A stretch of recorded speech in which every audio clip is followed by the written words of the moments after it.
પ્રણામ સૌ કોઈને. આપણે ક્લાસ સ્ટાર્ટ કરીએ છીએ મંગલાચરણ દ્વારા. સૌ કોઈ હાથ જોડજો.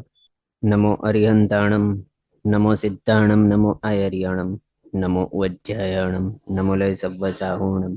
એસો પંચનમુક્કારો સવ્વ પાવપણાસણો મંગલાણમ ચ સવ્વેસિમ પઢમમ હોય મંગલમ.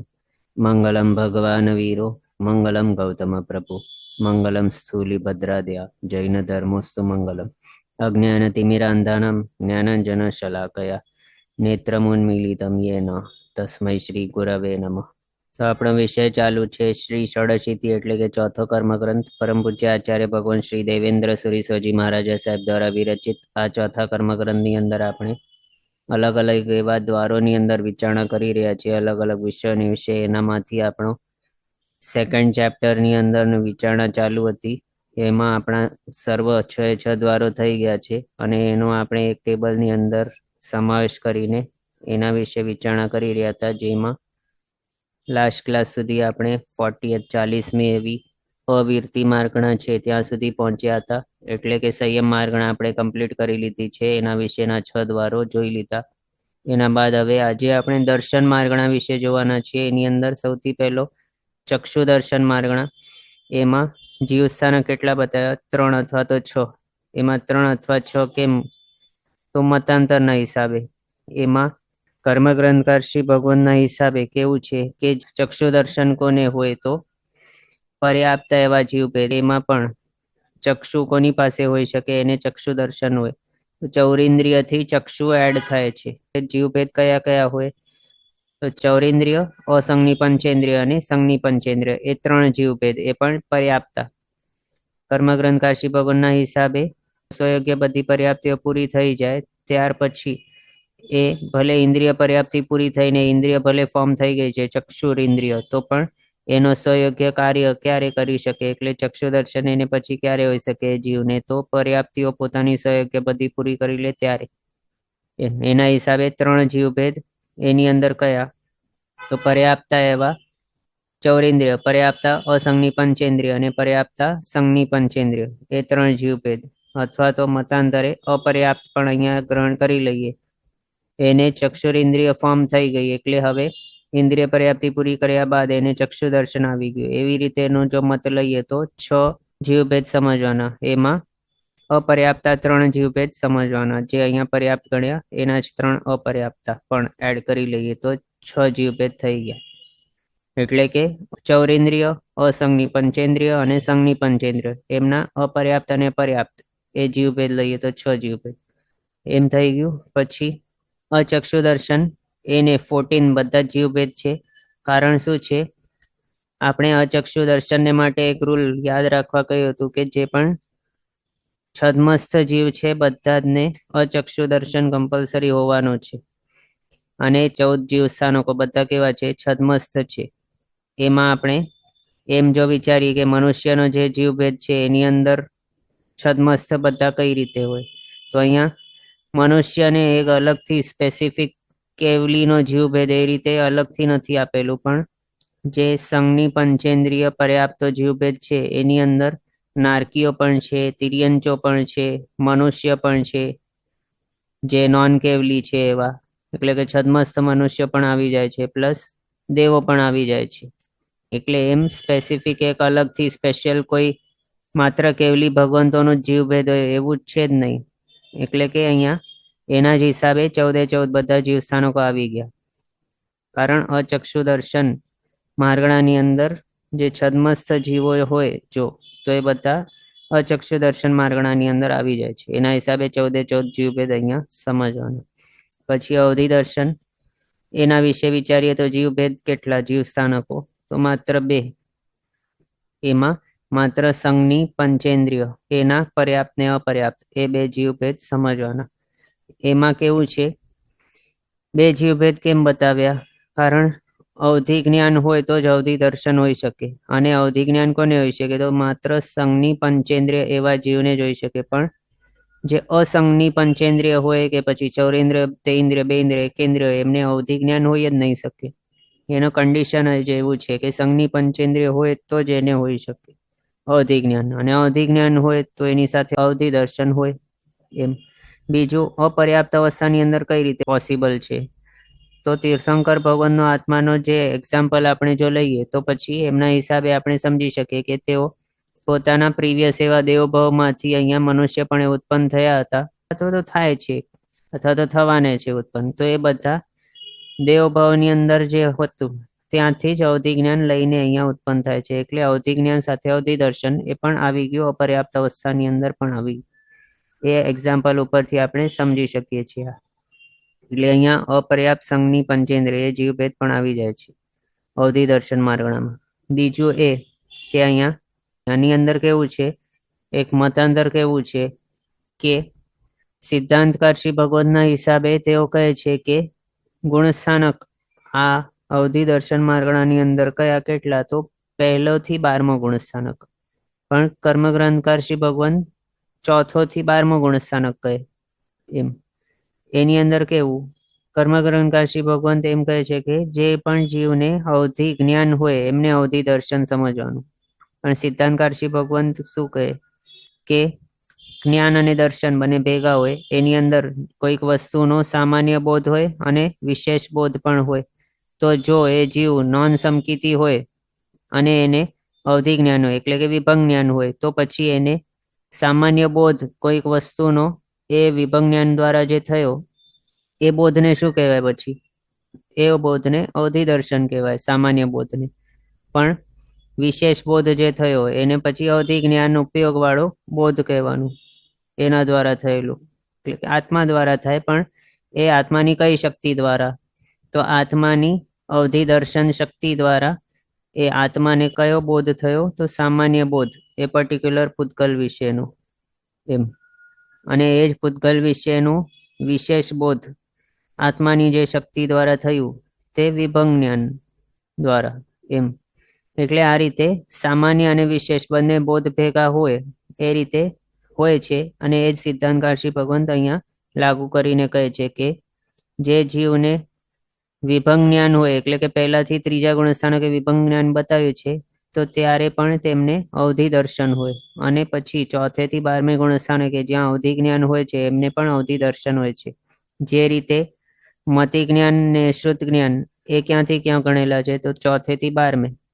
અને મતિ અજ્ઞાન શ્રુત અજ્ઞાન ક્યાંથી ક્યાં ગણેલા છે? તો પહેલેથી ત્રીજે. એમ અને આ બંને કયા થયા? મતિ અને શ્રુત જ્ઞાન, અથવા તો મતિ અજ્ઞાન શ્રુત અજ્ઞાન, એ વિશેષ બોધ થાય એટલે કે જ્ઞાનનું કેટેગરી થઈ. પણ હવે એ જ સામાન્ય બોધ જો વિચારીએ એટલે કે દર્શન વિચારીએ તો એ જ જીવને કયા દર્શન હોય? તો ચક્ષુ દર્શન ને અચક્ષુ દર્શન એ બે હોય છે.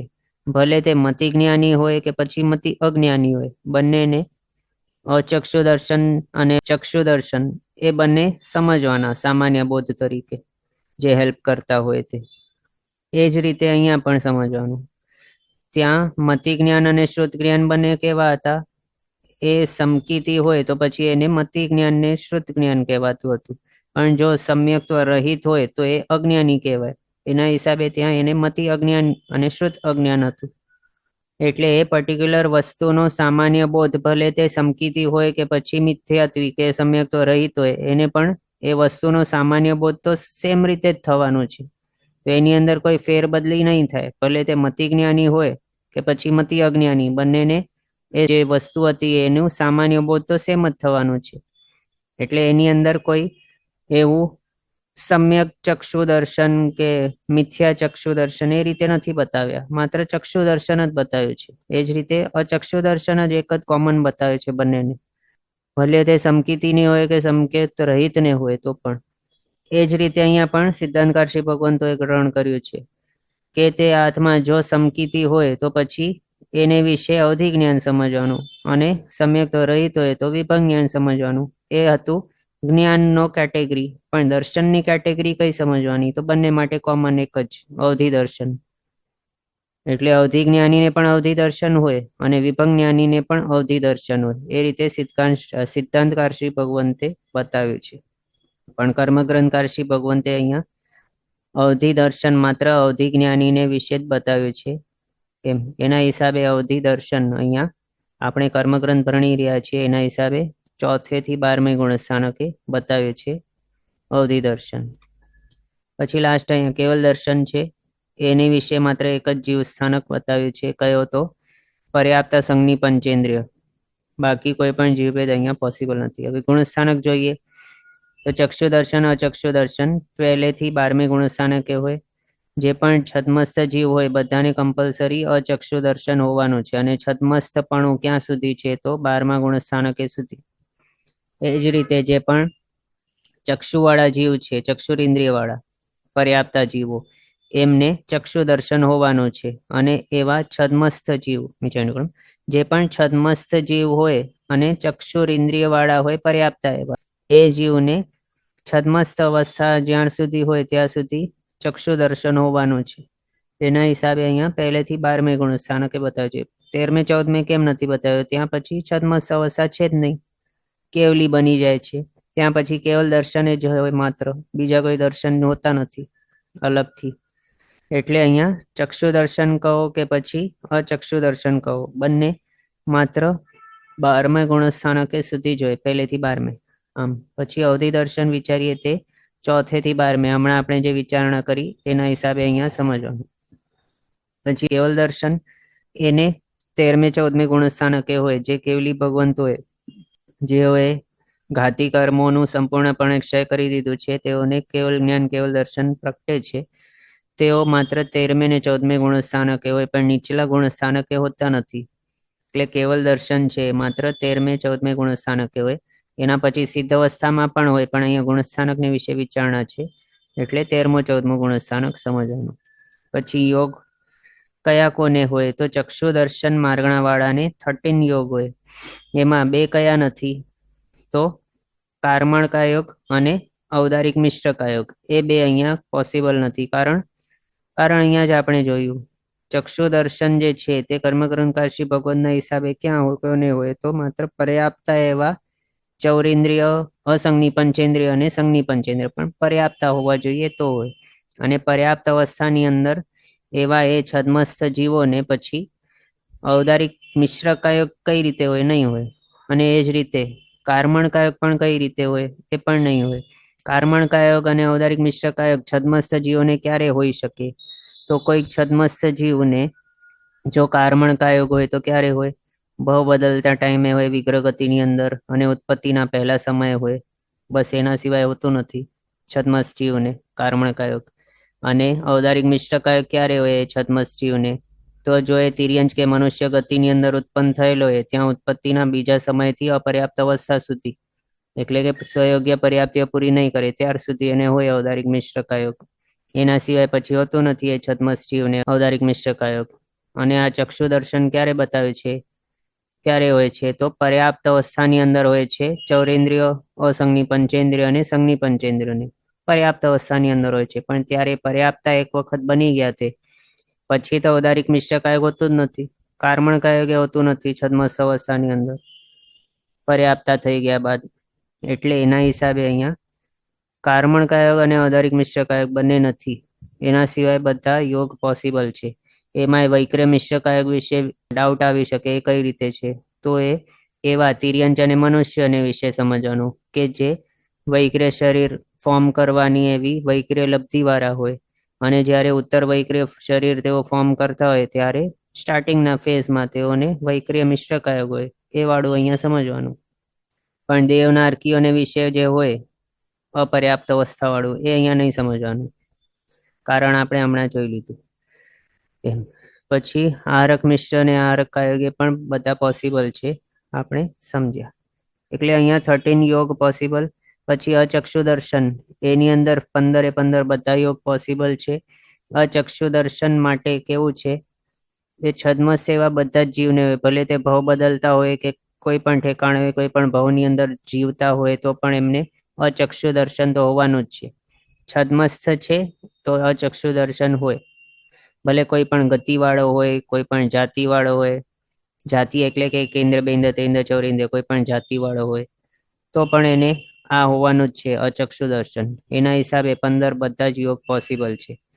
અહીંયા ભાવ બદલતા હોય એના અપેક્ષાએ કાર્મણકાયક ને ઔદારિક મિશ્રકાયક પણ આવી ગયા, એ સમજવાનું. બાકી તો બધા સમજી શકાય જેવું છે. પછી અવધિ દર્શન, એના વિશે પણ બધા 15 યોગ હોય છે પોસિબલ. એમાં આપણે જોયું કે અવધિ દર્શન, અવધિ જ્ઞાન જે રીતે એક ભાવમાંથી બીજા ભાવની અંદર લઈ જઈ શકાય છે, એની સાથે અવધિ દર્શન પણ હોય છે. અને એના હિસાબે અહીંયા ઔદારિક મિશ્ર અને કારમણકાયક પણ આવી ગયું છે. અવધિ દર્શન પણ કેવું છે, માત્ર છદ્મસ્થ અવસ્થા સુધી જોઈ શકે છે, એના પછી નહીં હોય. એક વખત કેવલી બની ગયા પછી અવધિ દર્શન નહીં હોય, અવધિ જ્ઞાન નહીં હોય, મતિ જ્ઞાન, અશ્રુત જ્ઞાન, મનોપર્ય જ્ઞાન એ બધા નહીં હોય. ચક્ષુ દર્શન, અચક્ષુ દર્શન, અવધિ દર્શન એ પણ નહીં હોય.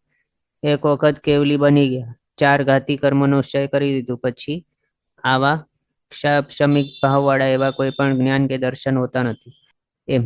એટલે અહીંયા માત્ર 12મા ગુણ સ્થાનક સુધી જ પોસિબલ હતું, એ આપણે જોયું. યોગ અહીંયા 15 બધા પોસિબલ છે. કેવલ દર્શન માર્ગણા એની અંદર 7 યોગ પોસિબલ. એમાં 7 એટલે કયા? તો મન અને વચનના, જે સત્ય મનોયોગ, સત્ય વચન યોગ, એ પછી અસત્ય અમૃષા મનોયોગ, અસત્ય અમૃષા વચન યોગ, એ 4 થઈ ગયા. પછી ઔદારિક કાયોગ, ભવ ધારણીય જે શરીર છે તેઓનું, કેવલ જ્ઞાનીનું એટલે કે કેવલ દર્શન જેમની પાસે પ્રગટેલું છે એવાનું. એ કયો છે? કઈ ગતિવાળા છે? તો મનુષ્ય ગતિવાળા. મનુષ્યનો ભવ ધારણીય શરીર કયો છે? ઔદારિક શરીર. એના હિસાબે ઔદારિક કાયોગ આવી ગયું. પછી ઔદારિક મિશ્ર અને કારમણ કાયોગ, એ બંને કઈ અપેક્ષાએ આવ્યા? તો જો 13મા ગુણ સ્થાનકે રહેલા એવા કેવલ જ્ઞાની કે કેવલ દર્શન માર્ગણાવાળા એવા જે જીવ છે, તેઓ જો કેવલી સમુદ્ઘાત કરે તો એની અંદર 3જા, 4થા, 5મા સમયે કારમણ કાયોગ હોય. બીજા, 6ઠા, 7મા, 2nd, 6th અને 7th એ સમયે એમને ઔદારિક મિશ્ર કાયોગ હોય. એની અપેક્ષા અહીંયા ઔદારિક મિશ્ર અને કારમણ કાયોગ એ 2 આવ્યા, પ્લસ ઔદારિક કાયોગ એમના ભવધારણીય ઔદારિક શરીર એના હિસાબે. એટલે આ રીતે 7 યોગ અહીંયા કેવલ દર્શન માર્ગણાની અંદર પોસિબલ જોયા. પછી ઉપયોગ વિચારીએ તો ચક્ષુ દર્શન, અચક્ષુ દર્શન એ બંનેને 10-10 ઉપયોગ છે. કયા 2 નથી 12માંથી? તો કેવલ જ્ઞાન ઉપયોગ ને કેવલ દર્શન ઉપયોગ એ સમજી શકાય એવું જ છે. છદ્મસ્થ અવસ્થાની અંદર કેવલ જ્ઞાન ને કેવલ દર્શન હોય નહીં, તો એના ઉપયોગ પણ કઈ રીતે હોય? નહીં. બાકીના બધા 10-10 પોસિબલ છે, અલગ અલગ અવસ્થાઓની અપેક્ષા. પછી અવધિ દર્શન એ માર્ગણાની અંદર 7 ઉપયોગ છે. એ પણ 7 કઈ રીતે? 4 જ્ઞાન ઉપયોગ અને 3 દર્શન ઉપયોગ આવી જાય છે. એમાં 4 જ્ઞાન ઉપયોગ એટલે કયા? તો કેવલ જ્ઞાનને છોડીને બાકીના 4 જ્ઞાન ઉપયોગ, અને દર્શન ઉપયોગ 3 તો કયા? તો કેવલ દર્શન ઉપયોગને છોડીને બાકીના 3 દર્શન ઉપયોગ. એ કારણ આ પણ કેવું છે? છદ્મસ્થ અવસ્થા વાળું જ છે. અને એની અંદર એક શું છે કન્ડિશન, કે તે સમકીતી છે, એટલે કે 4થે થી 12મે ગુણ સ્થાનકે સુધી વાળું છે. એટલે આ કેવું છે? છદ્મસ્થ એવા સમકીતી જીવને વિશે જે હોય પોસિબલ એવું છે આ. તો એવા જે છે છદ્મસ્થ છે અને પણ સમકીતી છે એવો, તો એને વિશે જ્ઞાન કેટલા હોવાના? તો 4 જ્ઞાન પોસિબલ થઈ જાય છે. અને દર્શન કેટલા? તો 3 દર્શન એમ. હવે છદ્મસ્થ અને સમકીતી અહીંયા વચમાં આપણે જોઈ શકીએ કેટલો 6ઠ્ઠો વગેરે ગુણસ્થાનક પણ આવી જાય છે. એના હિસાબે ઉપયોગમાં અહીંયા મનોપર્ય જ્ઞાન ઉપયોગ પણ એડ થઈ જાય. અને 4થો થી છે એટલે મતિ જ્ઞાન, શ્રુત જ્ઞાન, અવધિ જ્ઞાન પોસિબલ થઈ જાય છે એમ. પછી દર્શન પણ વિચારીએ તો અવધિ દર્શન પોસિબલ થઈ જાય. આ પોતે કેવું છે? અવધિ દર્શન માર્ગણ જ છે, એટલે એના હિસાબે અહીંયા અવધિ દર્શન પણ છે પોતાનું જ જે છે તે. અચક્ષુ દર્શન ને ચક્ષુ દર્શન પણ છે, છદ્મસ્થ એવા જીવ છે એમના હિસાબે. અને અવધિ દર્શન છે એ કોને હોઈ શકે? તો પંચેન્દ્રિય એવા સંઘની પંચેન્દ્રિય જીવને હોઈ શકે એમ. એ રીતે 7 ઉપયોગ અહીંયા આપણે જોયા. પછી કેવલ દર્શન માર્ગણા, એની અંદર 2 ઉપયોગ કયા? તો અહીંયા જે માઇનસ કર્યા હતા 2 એ અહીંયા છે. કેવલ જ્ઞાન ઉપયોગ, કેવલ દર્શન ઉપયોગ, માત્ર એ 2 અહીંયા ગુણસ્થાનકની અપેક્ષાએ આપણે જોઈ શકીએ, સમજી શકીએ છીએ. પછી લેશ્યા વિચારીએ તો ચક્ષુ દર્શન, અચક્ષુ દર્શન, અવધિ દર્શન ત્રણેયને 6 લેશ્યા પોસિબલ છે ત્રણેય માર્ગણામાં. કારણ શું છે? એમના ગુણસ્થાનક આપણે જોઈએ, એના ઉપરથી આપણે સમજી શકીએ. અશુભ 3 લેશ્યા, કૃષ્ણ નીલ કાપોત લેશ્યા, આ 3 લેશ્યા અને ગુણસ્થાનક કેટલા છે? 1 થી 4થો અથવા તો 1 થી 6ઠ્ઠો. અને આની અંદર એ આવે છે શું? 1 થી 4થો કે 6ઠ્ઠો? તો હા, 1 થી 12મે સુધી છે. એટલે એની અંદર અશુભ 3 લેશ્યા પોસિબલ થઈ ગઈ. પછી તેજો પદ્મ લેશ્યા, એ 2 લેશ્યાઓ 1 થી 7મે હોય, એ પણ અહીંયા છે ગુણસ્થાનકો, એટલે એ પણ આવી ગઈ. શુક્લ લેશિયા પહેલેથી 13મે હોય એ પણ અહીંયા છે ગુણસ્થાનકો, એટલે અહીંયા એ છઠ્ઠી લેશિયા પણ આવી ગઈ. એ જ રીતે આ બંને માટે પણ સમજવાનું, જે લેશિયાઓ જે ગુણસ્થાનકે પોસિબલ છે એ ગુણસ્થાનકો અહીંયા હાજર છે, એના હિસાબે અહીંયા છે જે લેશિયા પોસિબલ. પછી કેવલ દર્શન માર્ગણાની અંદર જોઈએ તો માત્ર 2 ગુણસ્થાનક છે, 13મો ને 14મો, એટલે એના હિસાબે અહીંયા લેશિયા પણ માત્ર શુક્લ લેશિયા જ હશે. 13મા ગુણસ્થાનકે જ માત્ર જીવ લેશિયા વાળો હોય છે, 14મે તો અલેશી હોય છે. એટલે અહીંયા જે લેશિયા શુક્લ લેશિયા બતાવી એ 13મા ગુણસ્થાનકની અપેક્ષા સમજવાની. એમ પછી અલ્પ બહુત્વ જોઈએ, એની અંદર ફર્સ્ટ નંબર કોનું છે? અવધિ દર્શન વાળાનું. તો એ સૌથી થોડા હોય છે અવધિ દર્શન વાળા, એમનાથી અસંખ્ય ગુણા વધારે હોય છે ચક્ષુ દર્શન માર્ગણા વાળા, એમનાથી અનંત ગુણા વધારે હોય છે કેવલ દર્શન માર્ગણા વાળા, એમના કરતા અનંત ગુણા વધારે હોય છે અચક્ષુ દર્શન માર્ગણા વાળા. એમાં પણ અવધિ દર્શન વાળા સૌથી થોડા કઈ રીતે આપણે સમજી શકીએ તો જેટલા પણ 14 જીવભેદ છે એની અંદરથી માત્ર 2 જ જીવભેદને આ પોસિબલ છે, અને એ પણ અવધિ જ્ઞાન હોય તો જ અવધિ દર્શન હોય. એની અંદર જો વિચારીએ કે કમ્પલસરી જેમને અવધિ દર્શન હોય જ એવા કયા જીવો, તો જે સમકીતી એવા દેવો અને નારકીઓ હોય એ બધાને કમ્પલસરી અવધિ દર્શન હોય જ છે. પ્લસ એવા કેટલાક તિર્યંશ ને મનુષ્ય કે જેમને અવધિ જ્ઞાન પ્રગટેલું હોય એવા. અને આવા જ પ્રકારના જીવો કંઈ ઘણા વધારે હોતા નથી આપણે જો વિચારીએ તો. આમ તો છે બહુ વધારે છે, પણ બાકીના જે છે માર્ગણા વાળા એમના કરતા ઓછા છે. આપણે બીજું જે છે આ ચક્ષુ દર્શન વાળા એમને વિશે વિચારીએ તો આની અંદર કયા જીવો આવ્યા? અહીંયા જે અવધિ દર્શનની અંદર જે ગણ્યા જીવ તે તો આવી જ ગયા ચક્ષુ દર્શન માર્ગણાની અંદર. આપણે જો પર્યાપ્ત અવસ્થા વાળાને વિશે જ વિચારીએ તો બધા જ અહીંયા ચક્ષુ દર્શન માર્ગણાની અંદર આવી ગયા. પ્લસ હવે જે નોન સમકીતી છે એ પણ અહીંયા આવી જાય છે ચક્ષુ દર્શન માર્ગણાની અંદર. એમાં ચૌરિન્દ્રિય પણ આવી જાય છે. માત્ર આ અવધિ દર્શનની અંદર માત્ર પંચેન્દ્રિય હતા, ચક્ષુ દર્શન વાળાની અંદર ચૌરિન્દ્રિય પણ છે અને પંચેન્દ્રિય બધા છે. જેમને પણ ચક્ષુ મળેલી છે, ચક્ષુરિન્દ્રિય વાળા છે, બધા જીવો આની અંદર આવી ગયા. તો એના હિસાબે આ અવધિ દર્શન માર્ગણા વાળા કરતા અસંખ્ય ગુણા વધારે ચક્ષુ દર્શન માર્ગણા વાળા થઈ ગયા. હવે એમના કરતા અનંત ગુણા વધારે કેવલ દર્શન માર્ગણા વાળા થઈ ગયા. કારણ આની અંદર માત્ર સંસારી જીવ નથી ગણ્યા, પણ જે સિદ્ધ ભગવંતો છે, મુક્ત જે છે સિદ્ધ ભગવંતો, એમને પણ આની અંદર કેવલ દર્શન માર્ગણાની અંદર ગણી લીધા છે. એને હિસાબે સિદ્ધ ભગવંતો કેવા છે? અનંતા છે. તો એ અનંતા જીવો છે એમના હિસાબે અહીંયા કેવલ દર્શન માર્ગણા વાળા ચક્ષુ દર્શન માર્ગણા વાળા કરતા અનંત ગુણા વધારે થઈ ગયા. પછી એમના કરતા પણ અનંત ગુણા વધારે આ છે અચક્ષુ દર્શન માર્ગણા વાળા, કારણ કે આની અંદર નિગોદ આવી ગયા, અને નિગોદનો અને સિદ્ધ ભગવંતો બંનેની અંદર કમ્પેરિઝન કરીએ તો કેટલું ફરક છે? તો એક નિગોદના અનંતમાં ભાગ જેટલા જ છે માત્ર સિદ્ધ ભગવંતો. એટલે નિગોદ કેટલી છે? તો સિદ્ધ ભગવંતો કરતા અનંત ગુણા વધારે છે. અને નિગોદ આ અચક્ષુ દર્શન માર્ગણાની અંદર છે અને સિદ્ધ ભગવંતો કેવલ દર્શન માર્ગણાની અંદર છે. એમના સિવાય બીજા પણ જીવો તો છે જ અહીંયા. અચક્ષુ દર્શન માત્ર નિગોદના જીવોને જોઈએ એવું નથી, પણ જેટલા પણ છદ્મસ્થ જીવો છે, એકેન્દ્રિય જે પૃથિકા કહે તેવું કહે વાઉકાય ને પ્રત્યેક વનસ્પતિ કહે, એ બધા પણ છે આની અંદર આ માર્ગણામાં. પછી 2 ઇન્દ્રિય 3 ઇન્દ્રિય ચૌરેન્દ્રિય પંચેન્દ્રિય એ બધા પણ છે આ માર્ગણાની અંદર, પણ બધા કરતા વધારે મેજોરિટી કોણ છે? તો નિગોદના જીવો છે. એના હિસાબે આપણે માત્ર નિગોદની વાત કરીએ છીએ. એ જ રીતે આ કેવલ દર્શન માર્ગણા છે એની અંદર સિદ્ધ ભગવંતો છે જ, પણ સાથે વિહરમાન એવા કેવલી ભગવંતો પણ છે. પણ મોટો ફિગર કોનું છે? બહુ મોટો સિદ્ધ ભગવંતોનો. એના હિસાબે અહીંયા આપણે સિદ્ધ ભગવંતો કયા.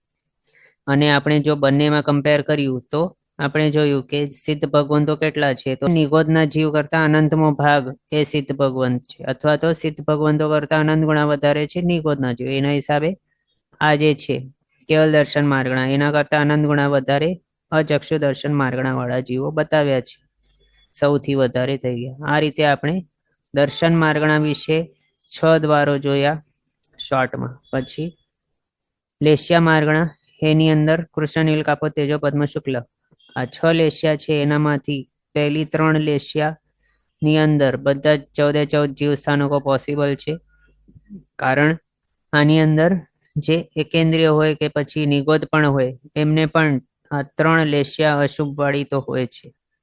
પછી પૃથ્વીકાય હોય કે બે ઇન્દ્રિય તે ઇન્દ્રિય કે જે પણ છે એકેન્દ્રિય થી પંચેન્દ્રિય બધા જીવોને આ 3 અશુભ લેશિયાઓ પોસિબલ છે જ. એના હિસાબે આ 14 જીવ સ્થાનકો આ 3 લેશિયાની અંદર આવી ગયા. પછી તેજો લેશિયાની અંદર માત્ર 3 જીવ ભેદ આવે.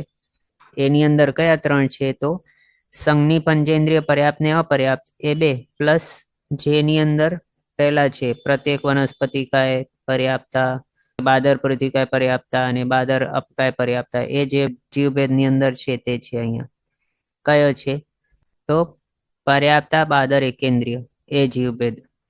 કારણ દેવો જે છે બીજા દેવલોક સુધી વાળા ભવનપતિ વ્યંતર જ્યોતિષ ત્યાંથી કરીને બીજો દેવલોક વૈમાનિકનો ત્યાં સુધી વાળા જે તેજોલેશિયાવંત દેવો છે તે પણ અહીંયા આવા પર્યાપ્તા બાદર એકેન્દ્રિયની અંદર ઉત્પન્ન થતા હોય છે. અને તેઓ પોતાની તેજોલેશિયા ત્યાંથી લઈને અહીંયા ઉત્પન્ન થાય છે અંતર્મૂર્ત માટે. આ ભવની અંદર તેઓને તેજોલેશિયા હોય છે અપર્યાપ્ત અવસ્થાની અંદર. એટલે એના હિસાબે તેજોલેશિયા માર્ગણાની અંદર એ પર્યાપ્તા બાદર એકેન્દ્રિય એ એક જીવભેદ એડ કર્યું છે. પ્લસ બીજા 2 કયા તો સંઘની પંચેન્દ્રિયના પર્યાપ્ત અને અપર્યાપ્ત આ 3 જીવભેદ ટોટલ. પછી પદ્મલેશિયા એની અંદર માત્ર 2 જીવ સ્થાનક, શુક્લ લેશિયાની અંદર એ માત્ર 2 જીવ સ્થાનક. કયા 2 છે તો સંઘની પંચેન્દ્રિય પર્યાપ્ત અને અપર્યાપ્ત એ 2.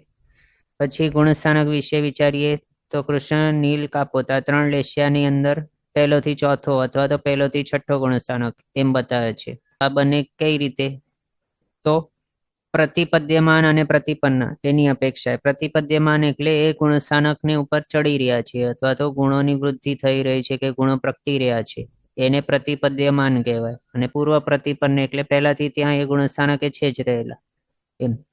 તો શાસ્ત્રકાર ભગવાન તો એ રીતે કહે છે કે કોઈક જીવ જો 5મા અથવા 6 પણ ગુણસ્થાનકે હોય તો ત્યાં એમને અશુભ એવી લેશિયા આવી શકે છે આ 3 માંથી કોઈ. એના હિસાબે અહીંયા 5મો અને 6ઠ્ઠો ગુણસ્થાનક પણ ગ્રહણ કર્યું છે. પણ જ્યારે આ લેશિયાવાળા હોય ત્યારે તેઓ નવો એવો 5મો કે 6ઠ્ઠો ગુણસ્થાનક પ્રાપ્ત નહીં કરી શકે. એટલે પ્રતિપદ્યમાન હોય તો એમને અશુભ લેશિયા નહીં હોય, પણ પૂર્વ પ્રતિપન્ન હોય એટલે આ ઉપરના એવા ગુણસ્થાનકે પહેલાથી હોય જ તો ત્યાં તેઓને અશુભ લેશિયા આવી શકવાની પોસિબિલિટી છે.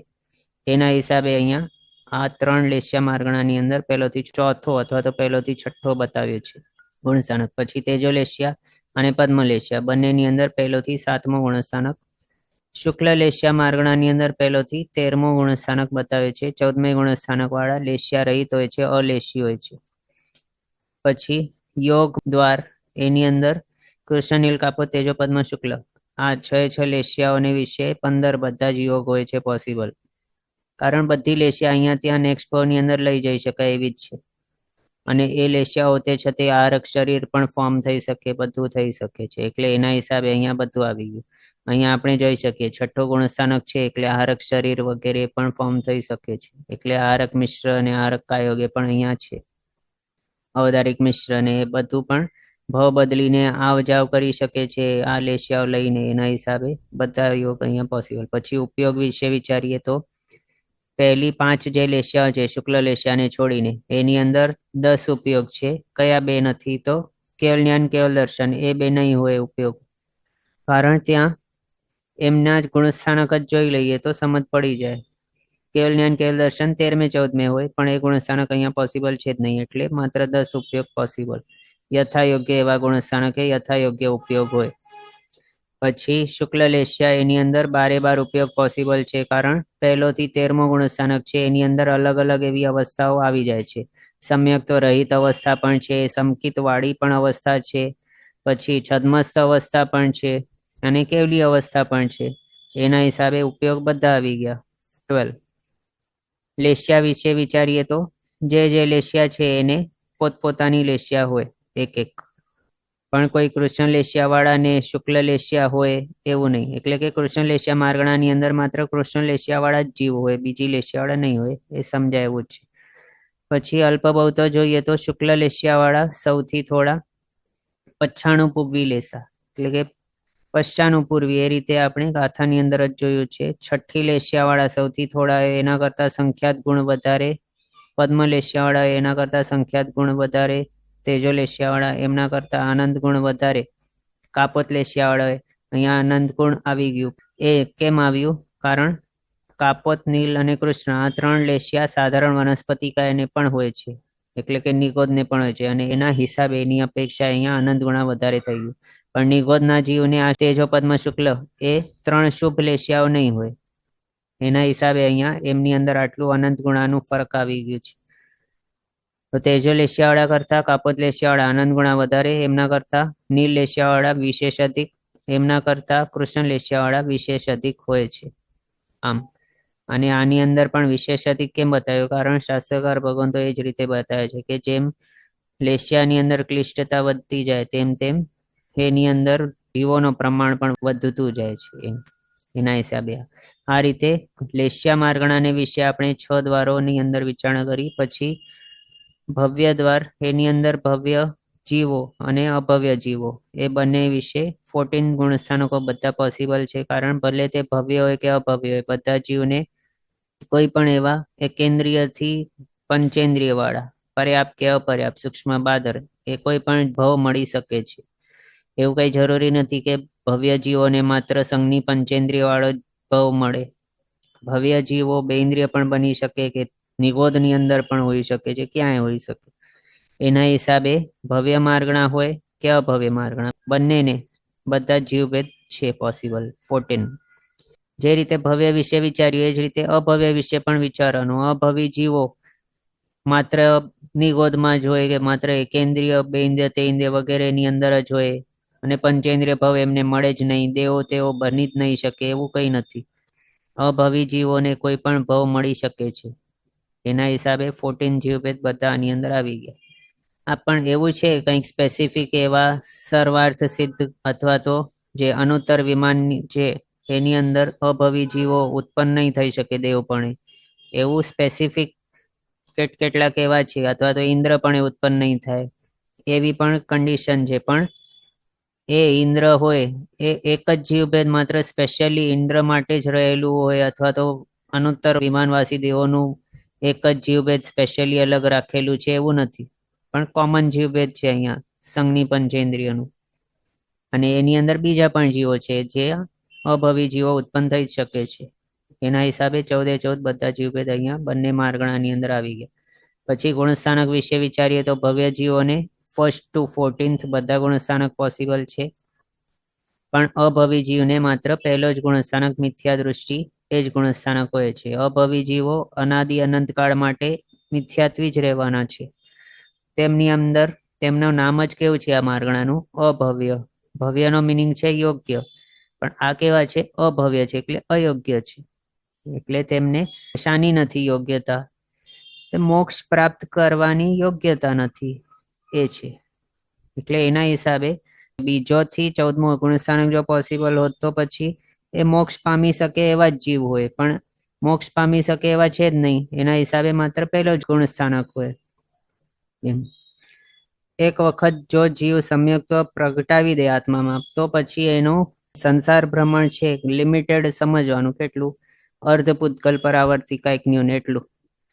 અને સમકિત પ્રગટાવ્યું એનો મિનિંગ એ ચોથે ગુણસ્થાનકે પહોંચી ગયો. ને બીજે જો આવવું હોય તો ચોથે પછી, એટલે કે ઉપશમ સમકિત પ્રગટાવ્યા પછી જ બીજે આવી શકે, એના વગર નહીં આવે. ત્રીજે પણ જો જવું હોય તો ત્રિપુંજીકરણ કર્યા બાદ એ અર્ધશુદ્ધ પુંજે ફોર્મ કર્યા બાદ એ આવી શકે છે ત્યાં. પણ એ પણ ફોર્મ કરવા માટે એને સમ્યક્તા પ્રાપ્ત કરવું પડે કર્મગ્રંથ કાશી ભગવાનના હિસાબે.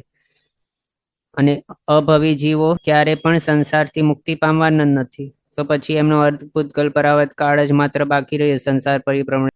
એવી સિચ્યુએશન પણ કઈ રીતે આવી શકે? એના હિસાબે આ અભવ્ય માર્ગણાની અંદર માત્ર પહેલો જ ગુણસ્થાનક હોય. પછી નેક્સ્ટ યોગ દ્વાર, એની અંદર વિચારીએ ભવ્ય માર્ગણાને વિશે, તો એને 15 બધા યોગ પોસિબલ છે. અલગ અલગ બધી પ્રકારની અવસ્થાઓ અહીંયા પોસિબલ છે એના હિસાબે. પણ અભવ્ય માર્ગણાની અંદર માત્ર 13 યોગ છે. કયા? 2 નથી, તો આહારક મિશ્ર અને આહારક કાયોગ. એ 2 અહીંયા છે નહીં, કારણ એ માત્ર જે 14 પૂર્વધારી એવા આહારક લબ્ધિધારી એવા ગુરુ ભગવંત હોય, સાધુ ભગવંત, એમને જોઈ શકે. પણ એ 14 પૂર્વધારી પણ કઈ રીતે હોઈ શકે? તો માત્ર સરવીર્તિધર એવા જે સાધુ ભગવંત હોય એમને જ હોઈ શકે છે, પણ અહીંયા સરવીર્તિ છે જ નહીં. સરવીર્તિ નથી એટલે અભવ્ય જીવો ભલે દ્રવ્યથી ચારિત્ર ગ્રહણ કરી શકે છે, પણ તેઓને ગુણસ્થાનક પહેલો જ હોવાનો છે. એટલે અપ્રમત્ત સરવીર્તિ, પછી પ્રમત્ત સંયત, એ બધા ગુણસ્થાનક છઠ્ઠો સાતમો વગેરે અહીંયા પોસિબલ છે જ નહીં. એટલે સરવીર્તિ અહીંયા છે નહીં પોસિબલ ભાવથી, માત્ર દ્રવ્યથી છે. તો દ્રવ્યથી કઈ ઉદ્ધાર થવાનું નથી એનું. એટલે શોર્ટમાં શું છે, 14 પૂર્વનો જે અભ્યાસ છે એ અહીંયા એમને પોસિબલ નથી એમ. અને એના અભ્યાસ વગર આહારક લબ્ધિ પણ નહીં મળી શકે અને આહારક શરીર પણ ફોર્મ નહીં કરી શકે. એટલે આહારક મિશ્ર અને આહારક કાયોગ અહીંયા બંને યોગ અહીંયા પોસિબલ નથી. બાકીના યોગ અહીંયા પોસિબલ છે. પછી ઉપયોગ વિશે વિચારીએ તો ભવ્ય માર્ગણાવાળા જીવોને 12 બધા ઉપયોગ પોસિબલ છે. પહેલાથી 14મો ગુણસ્થાનક છે એના હિસાબે આપણે સમજી શકીએ.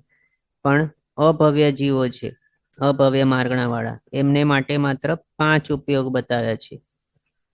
કયા 5 ઉપયોગ હોઈ શકે? તો એમને કેવા છે? આ પહેલા ગુણસ્થાનક વાળા જ છે. એટલે જ્ઞાન અને દર્શન 2 પ્રકારનો ઉપયોગ હોય. એનામાંથી જ્ઞાન ઉપયોગની અંદર વિચારીએ તો કયા હોઈ શકે એમને પહેલા ગુણસ્થાનકે? 5 જ્ઞાનમાંથી કોઈ નહીં હોય, પણ માત્ર 3 અજ્ઞાન, એ 3 માંથી કોઈ હોઈ શકે. એમાં મતિ અજ્ઞાન અને શ્રુત અજ્ઞાન એ બંને એને હોવાના જ કમ્પલસરી. પણ એડિશનલ જો એ એવા ભાવોને પ્રાપ્ત કરે વગેરે તો પછી એને વિભંગ જ્ઞાન પણ હોઈ શકે. એટલે એ રીતે 3 અજ્ઞાન ઉપયોગ અહીંયા પોસિબલ થઈ ગયા. પછી દર્શનમાંથી વિચારીએ તો આ કેવા છે? પહેલા ગુણસ્થાનક વાળા છે, એટલે છદ્મસ્થ છે. તો છદ્મસ્થ અવસ્થા વાળાની અપેક્ષાએ અચક્ષુ દર્શન અહીંયા કમ્પલસરી હોવાનું એમને. પ્લસ ચક્ષુ દર્શન પણ પોસિબલ છે. જો ચક્ષુર ઇન્દ્રિય વાળા એવા પર્યાપ્ત કોઈ ભાવ કર્યા તો ચક્ષુ દર્શન આવી ગયું. એટલે એના હિસાબે આ 2 આવ્યા. પછી અવધિ દર્શન વિશે વિચારીએ તો અહીંયા પોસિબલ નથી, કારણ કર્મકરણકારશી ભગવાન અવધિ દર્શન ક્યાંથી માને? તો 4થે થી 12મે માને, અને એ 4થો વગેરે ગુણસ્થાનક અહીંયા નથી. એના હિસાબે અવધિ દર્શન નથી. અને કેવલ દર્શન એ પણ અહીંયા પોસિબલ નથી. કેવલ દર્શન તો 13મે 14મે હોય, એ અહીંયા ગુણસ્થાનક છે જ નહીં પોસિબલ. એટલે આ રીતે 5 ઉપયોગ અહીંયા બતાવ્યા. પછી લેશ્યા વિશે વિચારીએ તો ભવ્ય હોય કે અભવ્ય, બંનેને 6 લેશ્યા પોસિબલ છે. અલ્પભૌત વિશે વિચારીએ તો અભવ્ય જીવો સર્વથી થોડા અને ભવ્ય જીવો તેમના કરતા અનંત ગુણા વધારે હોય છે એમ. અભવ્ય જીવો કેટલા બતાવ્યા છે? તો 4થા અનંત જેટલા, અને ભવ્ય જીવો 8મા અનંત જેટલા બતાવ્યા છે. એટલે એની અંદર આ બંને જે છે પ્રકારના અનંતો તે આપણે પછી જોવાના છીએ આગળ આ જ ગ્રંથની અંદર. પણ હમણાં માટે એટલું સમજો કે જે બતાવ્યા છે આના કરતા આ અનંત ગુણા વધારે હોય છે. શાસ્ત્રોની અંદર એ રીતે એક્ઝામ્પલ આપીને સમજાવાય કે સમજો કે ઘઉં કેટલાક પડેલા છે અને એની અંદર કાંકરા મિક્સ છે. જે કાંકરા છે તે અભવ્ય જીવોનો સમજવાનો નંબર, અને જે ઘઉં છે તે ભવ્ય જીવોનો નંબર સમજવાનો એમ. અથવા તો બીજું દૃષ્ટાંત એમ પણ આપતા હોય ભણાવતા ટાઈમે કે રોટલી બનાવતા ટાઈમે ઘઉંનો લોટ જેટલું લો એ છે ભવ્ય જીવોનું પ્રમાણ, અને એની અંદર મીઠું જેટલું નાખો તે છે અભવ્ય જીવોનું પ્રમાણ, એમ પણ સમજી શકાય. એટલે કે ભવ્ય જીવો કેટલા છે? અનંત ગુણા વધારે છે અભવ્ય જીવો કરતા. આ રીતે બતાવ્યું. પછી નેક્સ્ટ માર્ગણા, સમ્યક્ત્વ માર્ગણા. એની અંદર વિચારીએ તો ઉપશમ સમ્યક્ત્વ, ક્ષપશમ સમ્યક્ત અને શૈક સંકિત, આ 3 માર્ગણાની અંદર 2 જીવભેદ પોસિબલ છે. જીવભેદ એટલે જીવ સ્થાનકો. 2 જીવ સ્થાનક પોસિબલ છે. કયા? તો સંજ્ઞી પંચેન્દ્રિયના પર્યાપ્ત અને અપર્યાપ્ત, એ જીવભેદ અહીંયા પોસિબલ છે. એમાં કરણ અપર્યાપ્તા વાર જ સમજવાના. એટલે કે લબ્ધિ પર્યાપ્તા પણ અપર્યાપ્ત અવસ્થાની અંદર હમણાં છે કરન્ટલી, એવા કરણ અપર્યાપ્તા જીવ એ જ માત્ર સમજવાના અહીંયા. પણ કોઈ પણ લબ્ધિ અપર્યાપ્ત એવા ભાવની અંદર કોઈ જીવ સંકિત લઈને ઉત્પન્ન નહીં થાય એમ. હવે અહીંયા ઉપશમ સંકિતની અંદર આપણે સંજ્ઞી પંચેન્દ્રિય પર્યાપ્ત એ જીવ સ્થાનક તો સમજી શકીએ, પણ અપર્યાપ્ત અવસ્થા આની અંદર કઈ રીતે આવી શકે? ઉપશમ સંકિત કોને પ્રગટી શકે? તો માત્ર જે પંચેન્દ્રિય હોય, સંજ્ઞી હોય, પર્યાપ્ત હોય એને જ ઉપશમ સંકિત નવો પ્રગટી શકે છે. તો અપર્યાપ્તને કઈ રીતે? અને બીજું એ પણ છે કે આ ઉપશમ સંકિત કેવું છે? બે પ્રકારનું છે. એક તો ગ્રંથિભેદજન્ય એટલે કે પ્રાથમિક ઉપશમ સંકિત, અને બીજો શ્રેણીગત ઉપશમ સંકિત. તો એ બંનેમાંથી જે પ્રાથમિક એટલે કે ગ્રંથિભેદજન્ય ઉપશમ સંકિત છે, તે પ્રાથમિક ઉપશમ સંકિત જ્યારે જીવ પર્યાપ્ત અવસ્થાની અંદર હોય ત્યારે જ એને હોય છે, કે પણ અપર્યાપ્ત અવસ્થાની અંદર એ નહીં હોય. કારણ એવો પ્રાથમિક ઉપશમ સંકિત લઈને નેક્સ્ટ ભાવની અંદર ઉત્પન્ન થઈ શકાતો નથી. કારણ એવો સંકિત હોતે છતે મૃત્યુ પામતો નથી, નેક્સ્ટ ભાવનું આયુષ્ય પણ બાંધતો નથી, અને અનંતાનુબંધીનો બંધ ને ઉદય પણ એને હોતું નથી. એવું છે. એટલે આ ચાર વસ્તુ તે કરતો નથી એ જીવ. એના હિસાબે અહીંયા આ ઉપશમ સંકિત જો પ્રાથમિક હોય તો એ નેક્સ્ટ ભાવની અંદર લઈને જઈ શકાતું નથી. એટલે અપર્યાપ્ત અવસ્થાની અંદર પણ એ પ્રાથમિક ઉપશમ સંકિત નહીં હોય, પણ પર્યાપ્ત અવસ્થાની અંદર જ પ્રાથમિક ઉપશમ સંકિત હોઈ શકે છે. એ થઈ ગયું. પછી બીજો જે છે પ્રકાર ઉપશમ સંકિતનો, ગ્રંથિભેદજન્ય ઉપશમ સંકિત, એના માટે અલગ અલગ એવા મતાંતરો આપણે જોયા હતા, જેની અંદર એવો એક મત છે કે શ્રેણીગત ઉપશમ સંકિતી જીવ જ્યારે ઉપશમ શ્રેણી માંડેલી હોય એને, ત્યારે જો એ ભવક્ષયે મૃત્યુ પામી જાય તો એ ઉપશમ સંકિત લઈને દેવભવની અંદર ઉત્પન્ન થાય છે અનુત્તરમાં, અને ત્યાં એ ઉપશમ સંકિત લઈને જાય છે. એના હિસાબે ત્યાં દેવભવની અંદર અપર્યાપ્ત અવસ્થાની અંદર એને ઉપશમ સંકિત માર્ગણા વાળું સમજવાનું, એમ એક મત છે.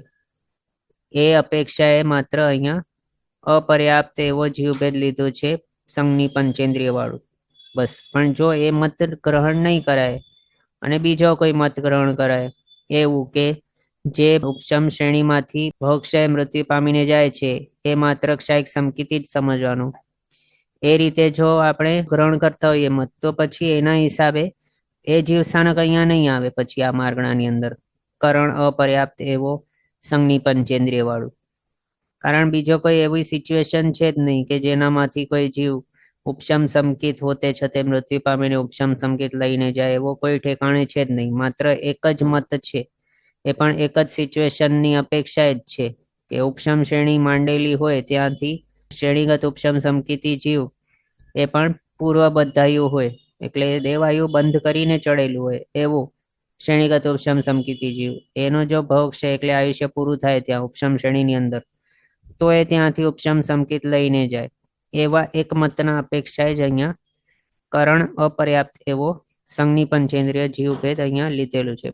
બાકી કોઈ મતના હિસાબે અહીંયા એ પોસિબલ નથી. એ જોયું. પછી નેક્સ્ટ ષપશમ સંકિત, એની અંદર એ જીવભેદ પોસિબલ. સંઘની પંચેન્દ્રિયનો પર્યાપ્ત અને અપર્યાપ્ત એ બંને અહીંયા પોસિબલ છે. ષપશમ સંકિત એ એક ભાવમાંથી બીજા ભાવની અંદર લઈ જઈ શકાય એવું છે, અને આની અંદર આપણે એમ જો વિચારીએ તો પર્યાપ્ત અવસ્થાની અંદર પણ હોય, અપર્યાપ્ત અવસ્થાની અંદર પણ એના હિસાબે આવી જાય છે. અને એ પણ અપર્યાપ્ત અવસ્થા વાળા જે બતાવે છે અહીંયા જીવ સ્થાનકો, એ કયા સમજવાના?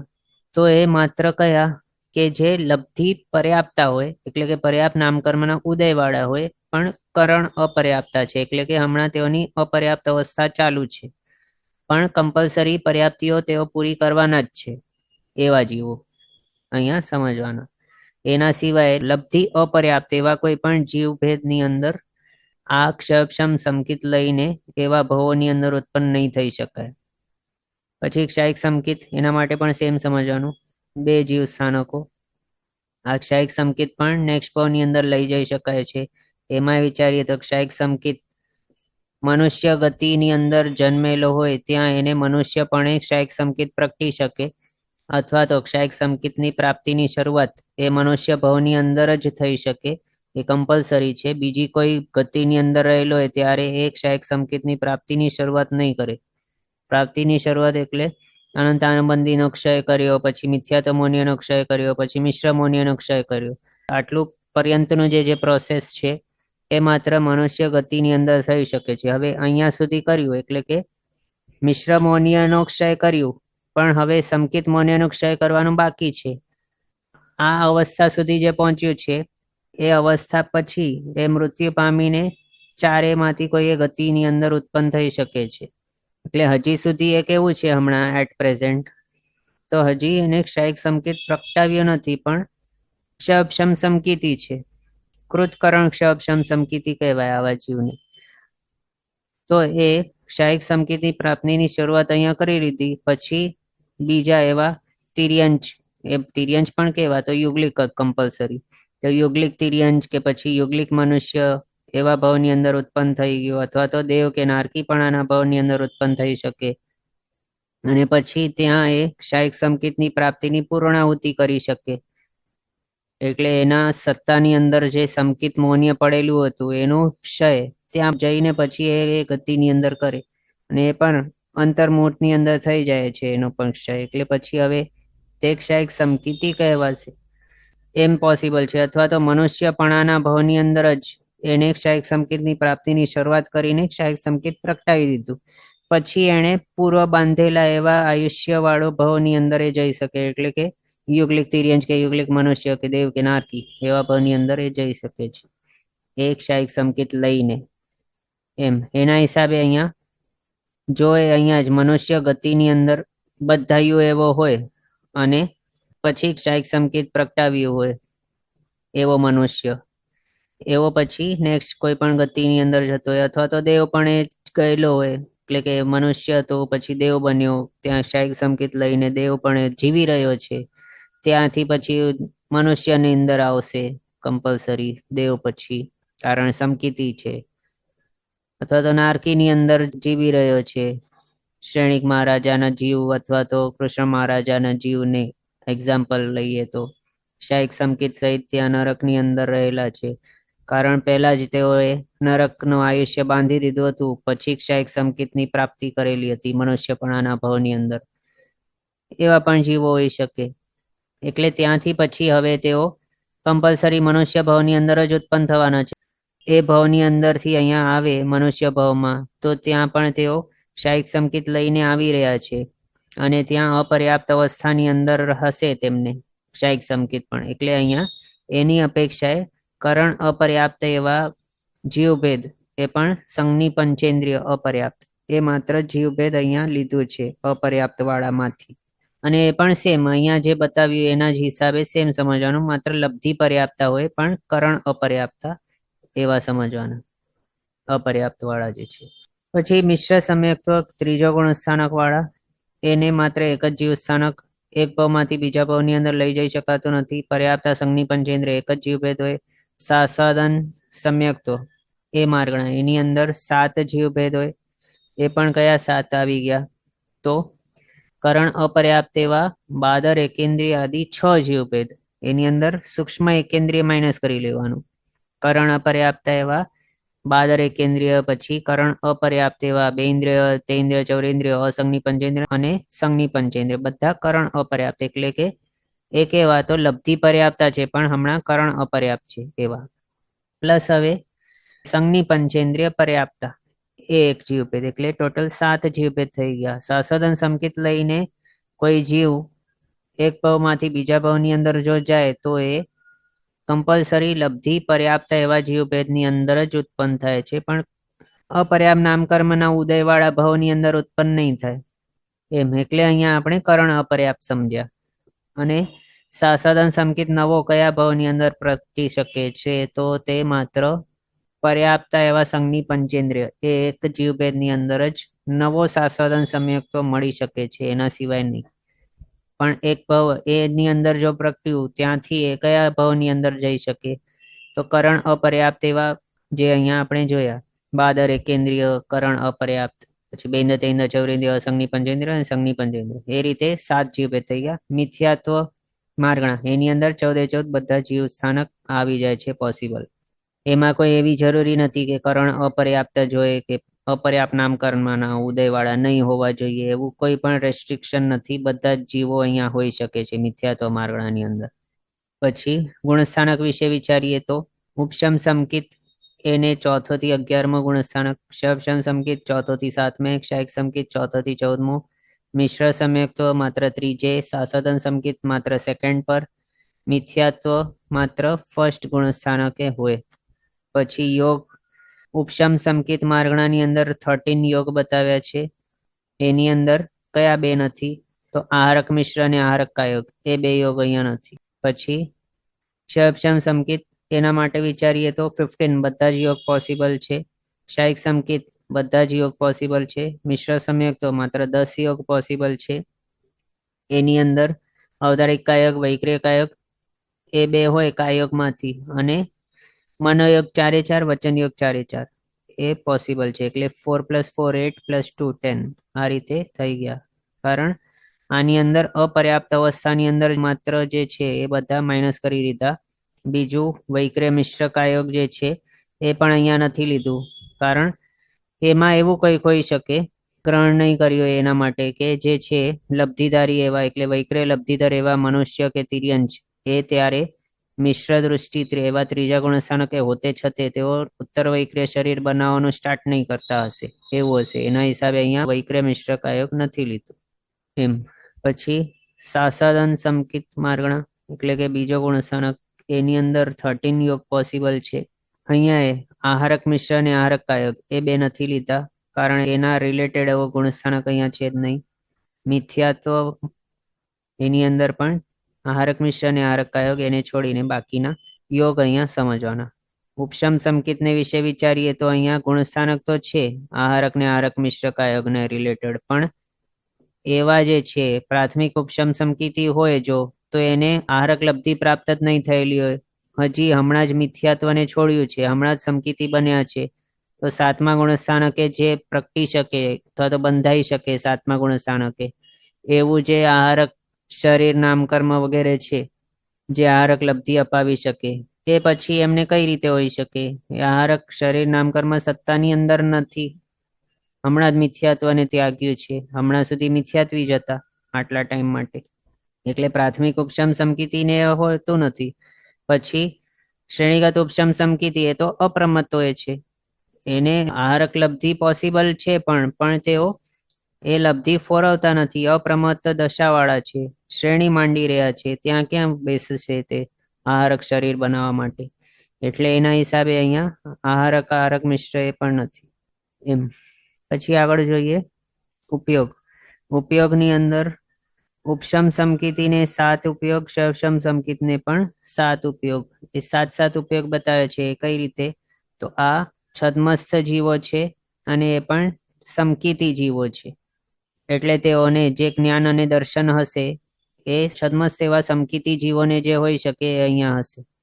કયા હોય? તો 5 જ્ઞાન પોસિબલ છે, એનામાંથી એક કેવલ જ્ઞાન માઇનસ કરી લો, સંકિતિ છે અને છદ્મસ્થ છે, એના હિસાબે એમને કેવલ જ્ઞાન પોસિબલ નથી, પણ બાકીના 4 જ્ઞાન પોસિબલ છે. મતિશુત અવધિ, મનપર્યવ એ 4 જ્ઞાન, અને દર્શનમાંથી ચક્ષુ દર્શન, અચક્ષુ દર્શન, અવધિ દર્શન એ 3 દર્શન છદ્મસ્થ છે એના હિસાબે, અને ચોથો અને એનાથી ઉપર છે એના હિસાબે અવધિ દર્શન. એ જ રીતે આના માટે પણ સમજવાનું ક્ષયક્ષમ સંકિતના માટે. પછી ક્ષયિક સંકિત માર્ગણા, એની અંદર આ 7 જે બતાવ્યા એ તો આવી જ ગયા, પણ સાથે કેવલ જ્ઞાન, કેવલ દર્શન એના ઉપયોગ પણ આવી ગયા, કારણ ક્ષયિક સંકિત ક્યાંથી ક્યાં હોય? તો 4 થી 14, એની અંદર 13મો 14મો ગુણસ્થાનક આવી ગયું કે જ્યાં કેવલ જ્ઞાન પ્રગટેલું હોય છે આત્માને, એટલે ત્યાં એના હિસાબે 5 જ્ઞાન 4 દર્શન આ રીતે 9 ઉપયોગ આવ્યા. માત્ર માઇનસ કયા થયા છે? તો માત્ર 3 અજ્ઞાન જે હોય છે તે. પછી મિશ્ર સમ્યક, તો એના વિશે 6 ઉપયોગ પોસિબલ છે. એની અંદર કયા કયા? તો 3 અજ્ઞાન ઉપયોગ અને 3 દર્શન ઉપયોગ અહીંયા ગણ્યા છે. ગાથાની અંદર આ રીતે બતાવ્યું છે, 3 અજ્ઞાન અને 3 દર્શન ઉપયોગ એમ. હવે એની અંદર આપણે વિચારીએ તો એ ગાથાની અંદર કયું હતું? લગભગ દેશવીરતી સાથેનું હતું, અને દેશવીરતી માટે બતાવ્યું હતું કે 3 જ્ઞાન 3 દર્શન, અને પછી તે જે છે એમના વિશે જે જ્ઞાન બતાવ્યું એની અંદર જ અજ્ઞાન મિશ્રિત એ સમજવાનું, એ રીતે બતાવ્યું હતું શોર્ટમાં. એટલે 3 અજ્ઞાન અને 3 દર્શન એ રીતે 6 ઉપયોગ બતાવ્યા છે. એમાં હવે અવધિ દર્શન અહીંયા ગણી લીધું, એ કઈ અપેક્ષાથી ગણેલ હશે? તે લગભગ સિદ્ધાંતકારશી ભગવાનનું મત અહીંયા ગ્રહણ કરેલું હશે એવું લાગે અવધિ દર્શન ગણવા માટે. નહીં તો અહીંયા જો કર્મગ્રંથકારશી ભગવાનનો મત આપણે માત્ર ગણીએ તો અહીંયા અવધિ દર્શન પોસિબલ નથી, કારણ ત્રીજો ગુણસ્થાનક છે. કર્મગ્રંથકારશી ભગવાનના હિસાબે અવધિ દર્શન ક્યાં હોય? તો 4 થી 12 હોય, ત્રીજે નહીં હોય, પણ અહીંયા ગણેલું છે એ સિદ્ધાંતકારશી ભગવાનના મતના હિસાબે લઈ લીધેલ હશે એમ સમજવાનું અવધિ દર્શન. બાકી 3 અજ્ઞાન એ સમજ્યા આપણે મતિ અજ્ઞાન, શ્રુતિ અજ્ઞાન અને વિભજ્ઞાન. અને દર્શન કયા? તો 3: અચક્ષુ દર્શન, ચક્ષુ દર્શન અને અવધિ દર્શન. એ રીતે 3. છદ્મસ્થ છે એના હિસાબે એ આવી ગયા. પછી સાસાદન બીજા ગુણસ્થાનક, ત્યાં 5 ઉપયોગ બતાવ્યા છે. એની અંદર 5 કયા છે? તો 3 અજ્ઞાન અને ચક્ષુ દર્શન, અચક્ષુ દર્શન, એ 2. હવે અહીંયા અવધિ દર્શન નથી લીધું, કારણ હવે અહીંયા માત્ર કર્મગ્રંથ કાશી ભગવાનનો મત લીધું છે. એના હિસાબે 4 થી 12 જે હોઈ શકે અવધિ દર્શન, એ અહીંયા નથી. કેવલ દર્શન પણ નથી ને 5 જ્ઞાન પણ નથી. પછી મિથ્યાત્વ, એની અંદર પણ 5 ઉપયોગ પોસિબલ છે. 3 અજ્ઞાન ઉપયોગ, ચક્ષુ દર્શન ઉપયોગ, અચક્ષુ દર્શન ઉપયોગી. લેશિયા વિચારીએ તો 6 લેશિયા બધા માર્ગણાની અંદર પોસિબલ છે. આ રીતે જોયું. પછી અલ્પભવત્વ, તો સૌથી થોડા હોય છે સાસદન સમકીતિ, એના કરતા સંખ્યાત ગુણા વધારે હોય છે ઉપશમ સમકીતિ, એમના કરતા મિશ્ર સંયુક્ત વાળા સંખ્યાત ગુણા વધારે હોય, એમના કરતા ક્ષપશમ સમકીત વાળા અસંખ્ય ગુણા હોય, એમના કરતા અનંત ગુણા વધારે ક્ષાયિક સમકીતિ હોય, એમના કરતા અનંત ગુણા વધારે મિથ્યાત્વી હોય. આમાં સાસદન સમકીત સૌથી ઓછા કાળ માટે હોય અને કેટલાક જીવોને જ માત્ર હોઈ શકે, એના હિસાબે સૌથી થોડા. પછી એમના કરતા સંખ્યાત ગુણા વધારે ઉપશમ સમકીતિ બતાવ્યા. ઉપશમ સમકીતિ જીવ જે હોય એને જ સાસદન પ્રગટી શકે, પણ બધા ઉપશમ સમકીતિને સાસદન પ્રગટે જ અથવા તો બધા ઉપશમ સમકીતિ સાસદની બને જેવું કોઈ નિયમ નથી. ઉપશમ સમકીત બાદ અલગ અલગ એવા ઓપ્શન્સ છે, આપણે આગળ પણ જોયું છે. એનામાંથી માત્ર એક જ ઓપ્શન છે, એટલે કે કોઈક જ જીવ જે છે ઉપશમ સમકીતિ એ સાસદની બનતો હોય છે, પણ બધા ઉપશમ સમકીતિ સાસદન સમકીતિ નથી બનતા. અને સાસદન સમકીતિ બનવા માટે ઉપશમ સમકીતિ હોવું આવશ્યક છે, એના વગર નહીં હોય. એના ઉપરથી જ આપણે સમજી શકીએ કે ઉપશમ સમકીતિ જીવોની સંખ્યા સાસદની કરતા વધારે જ હોય એમ. પછી એમના કરતા આ જે છે મિશ્ર સમકીતિ, એ સંખ્યાત ગુણા વધારે છે, કારણ ઉપશમ સમકીતિ બનવા માટે માર્ગ ઓછા છે, પણ મિશ્ર સમકીતિ બનવા માટે ત્રીજા ગુણસ્થાનક છે એના ઉપર પહેલેથી પણ આવી શકાય કે સમકીતિ અવસ્થામાંથી પણ આવી શકાય ચોથેથી, એના હિસાબે આ. પછી એના કરતા બીજા આ વધારે શવશમ સમકીત વાળા. મિશ્ર સમ્યક્ત્વ માત્ર અંતર્મુહૂર્તને માટે જ હોય છે પોસિબલ મેક્સિમમ, પણ શવશમ સમકીતનો કાળ, એનું ડ્યુરેશન ટાઈમિંગ બહુ મોટું છે. સાધિક 66 સાગરોપમ એટલું મોટું છે, એના હિસાબે એની અંદર રહેલા એ માર્ગણા વાળા જીવોની સંખ્યા અસંખ્ય ગુણા વધી જાય છે. પછી એમના કરતા સિદ્ધ ભગવંતો પણ એડ કરી લઈએ ક્ષાયિક સમકીતિની અંદર, તો એની અપેક્ષાએ શવશમ સમકીતિ વાળા કરતા ક્ષાયિક સમકીત માર્ગણાનું પ્રોપોર્શન કેટલું? તો અનંત ગુણા વધારે છે આમના કરતા. પછી એમના કરતા મિથ્યાત્વી માર્ગણાની અંદર સાધારણ વનસ્પતિ એટલે નિગોદ, તો મિથ્યાત્વી જોઈએ છે બધા નિગોદના જીવો, ભલે પર્યાપ્ત અવસ્થા વાળા હોય કે અપર્યાપ્ત હોય કેવા પણ હોય, એ બધા મિથ્યાત્વી જોઈએ છે નિગોદના જીવ, અને એ બધા આની અંદર જ હોય છે. એટલે સિદ્ધ ભગવંતો કરતા નિગોદના જીવો કેટલા આપણે જોયા હતા? તો અનંત ગુણા વધારે, એ જ અહીંયા છે. એ રીતે આપણે સમજ્યું. આ રીતે સંયુક્ત માર્ગણાના 6 દ્વારો આપણે શોર્ટમાં જોઈ લીધા. પછી સંઘની માર્ગણા અને અસંઘની માર્ગણા, એની અંદર વિચારીએ તો સંઘની માર્ગણાની અંદર જીવ સ્થાનક માત્ર 2, સંઘની પંચેન્દ્રિય પર્યાપ્ત અને અપર્યાપ્ત. નામ જ છે એનું જીવ સ્થાનકનું, સંઘની પંચેન્દ્રિય અને પર્યાપ્ત ને અપર્યાપ્ત સંઘની, એ 2 માત્ર અહીંયા આવે. અસંઘની ની અંદર બાકીના 12 જીવ ભેદો આવી જાય. કયા? તો સૂક્ષ્મ એકેન્દ્રિય, 12 એકેન્દ્રિય, પર્યાપ્ત અપર્યાપ્ત. પછી 2 ઇન્દ્રિય, તેન્દ્ર ચૌરેન્દ્રિય, અસંઘની પંચેન્દ્રિય, પર્યાપ્ત અપર્યાપ્ત, એ 12 જીવ ભેદો આવી ગયા.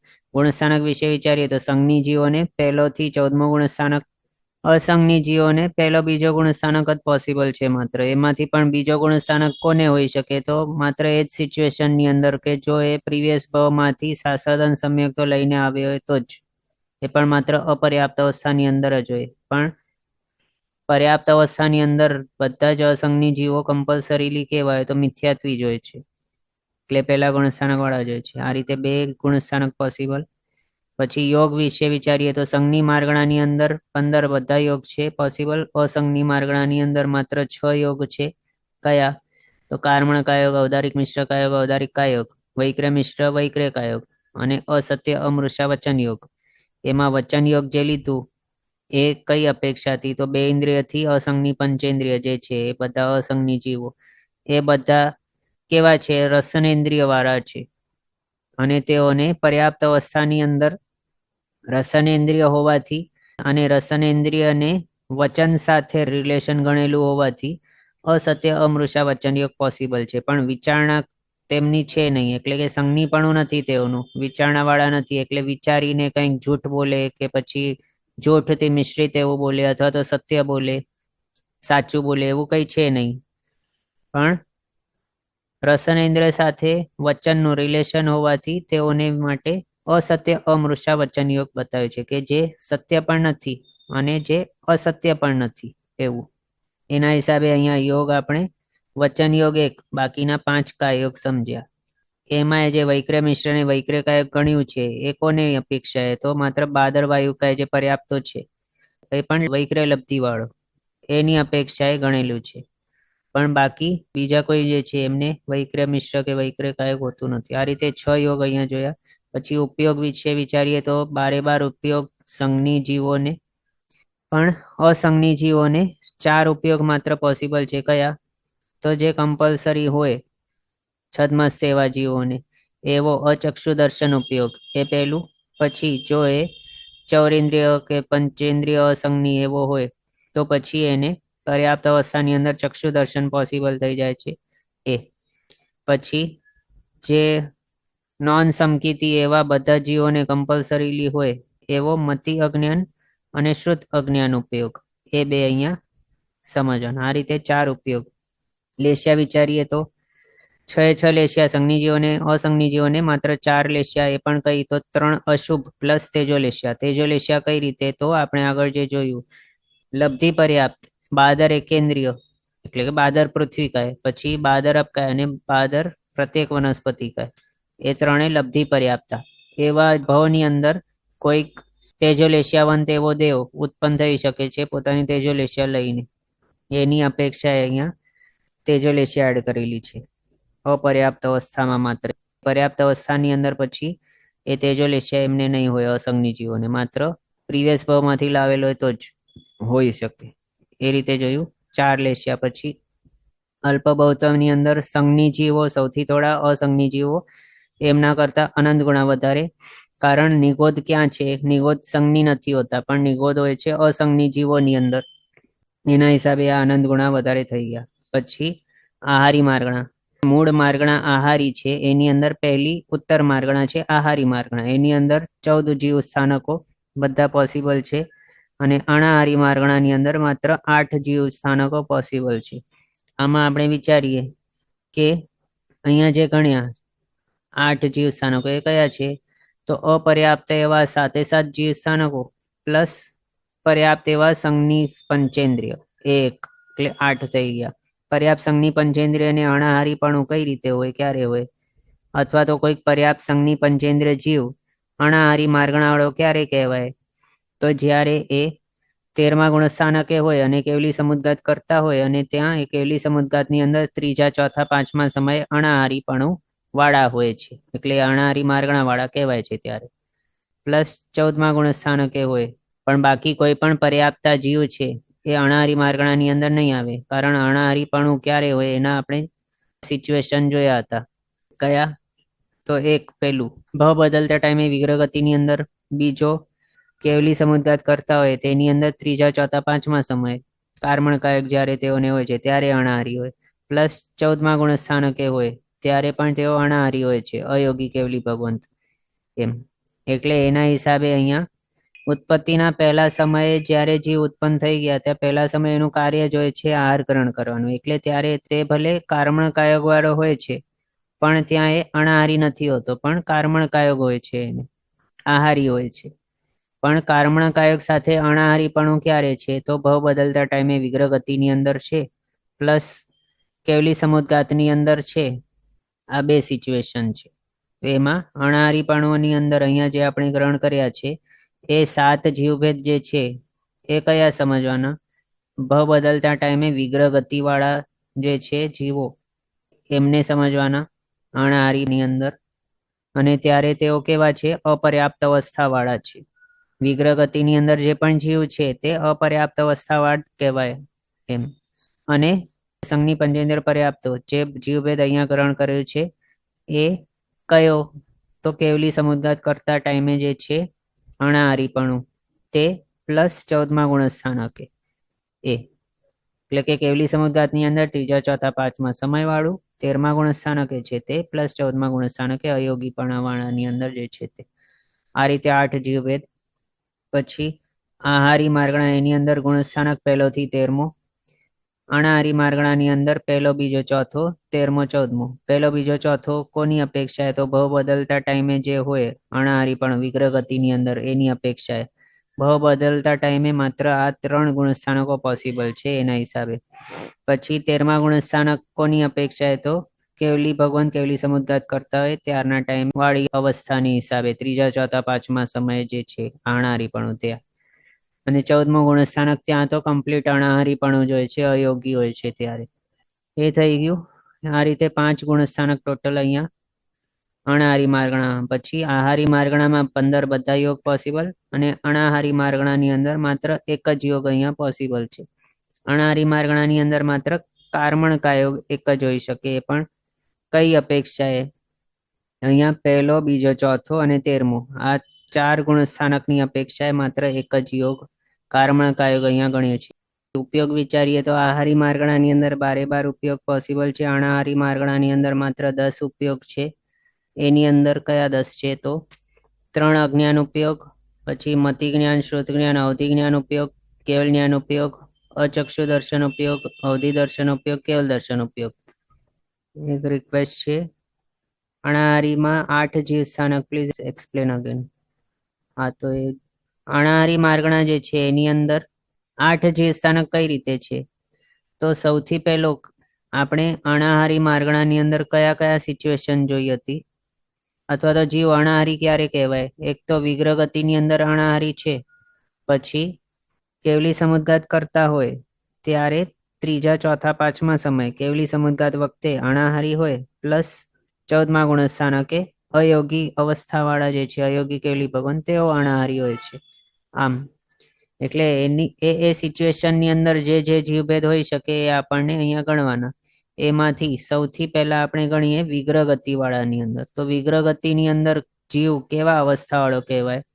અપર્યાપ્ત અવસ્થાવાળો છે. એટલે કે હમણાં તે ભલે ઉત્પત્તિ સ્થાને પહોંચ્યો નથી, પણ તે કેવો છે? શરીર રહિત છે હમણાં. એટલે કે ભવની અંદર જે શરીર એને ઉપયોગી થવાનું છે એવો શરીર એને ફોર્મ કરીને પર્યાપ્ત થયો નથી હવે હમણાં સુધી. એ ભવની અંદર જીવવા માટે તૈયાર નથી, એટલે એને અપર્યાપ્ત અવસ્થાવાળો જ કહેવાય. ભલે તે લબ્ધિ પર્યાપ્ત હોય કે લબ્ધિ અપર્યાપ્ત હોય, પણ કરણ અપર્યાપ્ત જ કહેવાય ત્યારે. એટલે કે અપર્યાપ્ત અવસ્થાવાળો જ કહેવાય. એના હિસાબે વિગ્રહ ગતિની અંદર જે અણાહારીપણું છે એમાં જીવ સ્થાનકો કયા આવે? તો અપર્યાપ્ત વાળા 7 જીવ સ્થાનક આવી જાય. પ્લસ હવે વિગ્રહ ગતિ વાળું આપણે જોઈ લીધું. હવે બીજો સિચ્યુએશન કેવું? કેવલી સમુદ્ગત વાળું. એ સિચ્યુએશનની અંદર 14 જીવભેદ માંથી કયા હોઈ શકે? તો માત્ર પર્યાપ્ત સંઘની પંચેન્દ્ર એ જ એક હોઈ શકે, એ ગ્રહણ કર્યું. પછી 14મો ગુણસ્થાનક વાળું એની અંદર કયા જીવભેદ હોય? એમાં પણ માત્ર પર્યાપ્ત સંઘની પંચેન્દ્ર એક જ જીવભેદ હોય છે, બીજા કોઈ નથી. એટલે એના હિસાબે અહીંયા 8 જીવ સ્થાનક થઈ ગયા. કયા? તો અપર્યાપ્ત એવા 7 પ્લસ પર્યાપ્ત માંથી માત્ર એક પર્યાપ્ત સંઘની પંચેન્દ્ર એ એક અહીંયા ગ્રહણ કર્યું એમ.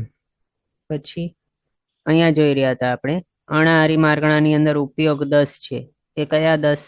તો જ્ઞાનોપયોગ ટોટલ 8 છે, એનામાંથી 3 અજ્ઞાન ઉપયોગ આવી ગયા.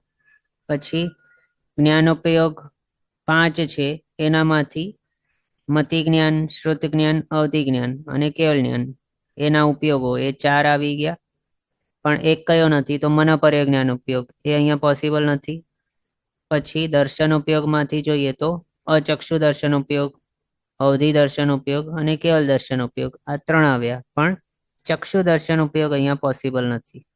હવે શાને માટે મનોપર્ય જ્ઞાન ઉપયોગ કેમ નહીં લીધું? કારણ મનોપર્ય જ્ઞાન પ્રગટી જાય. એ ક્યારે પ્રગટે? 7મે પ્રગટે, અને એ હોતે છતે 6ઠ્ઠે પણ હોઈ શકે, અને મનોપર્ય જ્ઞાન છઠ્ઠે થી 12મે ગુણસ્થાનક એ સુધી હોઈ શકે છે. એમાં એમના માટે એમ કહે છે કે મન પરજ્ઞાન લઈને નેક્સ્ટ ભાવની અંદર ઉત્પન્ન થઈ શકાતું નથી. એના હિસાબે અપર્યાપ્ત અવસ્થાની અંદર વિગ્રહ ગતિની અંદર પણ મન પરજ્ઞાન નહીં હોય, એના હિસાબે એ ઉપયોગ નથી. પ્લસ હવે અહીંયા આપણે ગુણસ્થાનક ઉપર વિચારણા કરીને વિચારીએ મન પરજ્ઞાન ક્યાં છે, તો પહેલે બીજે ચોથે પોસિબલ નથી, 13મે 14મે પણ નથી. ત્યાં તો કેવલ જ્ઞાન જ હોય છે માત્ર જ્ઞાનમાંથી, એટલે ત્યાં મન પરજ્ઞાન ઉપયોગ પોસિબલ નથી. પછી ચક્ષુ દર્શન ઉપયોગ વિશે વિચારીએ તો વિગ્રહ ગતિની અંદર ભલે તે ચૌરિન્દ્રિય હોય કે અસંગની પંચેન્દ્રિય કે સંગની પંચેન્દ્રિય હોય, પણ વિગ્રહ ગતિની અંદર તે કેવો છે? અપર્યાપ્ત છે.